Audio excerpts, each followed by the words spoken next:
ആ സിനിമാ ജീവിതത്തിൽ അദ്ദേഹത്തിൻ്റെ ഏറ്റവും അടുത്ത സുഹൃത്തുക്കളായവർ എങ്ങനെയൊക്കെയാണ് അനുസ്മരിക്കുന്നതെന്നുള്ള വാചകങ്ങൾ നമ്മൾ കേട്ടുകഴിഞ്ഞു. മോഹൻലാൽ പറയുകയാണ്, ശ്രീനിവാസിൻ്റെ ജീവിതവുമായി വലിയ ബന്ധമുണ്ട് എനിക്ക്. ഒരുപാട് വൈകാരിക മുഹൂർത്തങ്ങളിലൂടെ ഞങ്ങൾ കടന്നുപോയിട്ടുണ്ട്. ഞങ്ങൾ ഒരുമിച്ച് ചെയ്ത സിനിമകൾ ഒരുപക്ഷേ മലയാളി സമൂഹത്തിന് കാണുമ്പോൾ തമാശയാണെങ്കിലും ഉൾക്കാമ്പുള്ളവയായിരുന്നു.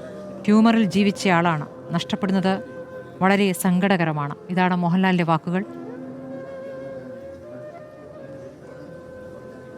സത്യനന്ദിക്കാടിൻ്റെ വാക്കുകൾ ഇങ്ങനെയാണ്: കാണുമ്പോഴൊക്കെ ഓരോ കാര്യങ്ങൾ പറഞ്ഞ് ഞാൻ ശ്രീനിയെ ചാർജ് ചെയ്യുമായിരുന്നു.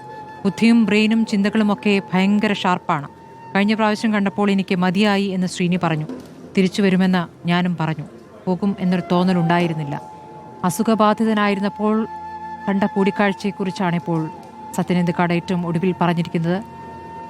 സത്യനന്ദിക്കാടും ശ്രീനിവാസനും തമ്മിലുള്ള ബന്ധം, ഒരുമിച്ചെഴുതിയ തിരക്കഥകൾ, ഒരുമിച്ച് നിർമ്മിച്ച സിനിമകൾ മലയാളത്തിൻ്റെ ഏറ്റവും പ്രധാനപ്പെട്ട, ഏറ്റവും ശ്രദ്ധേയമായ സിനിമകളായിരുന്നു എന്നുള്ളതാണ്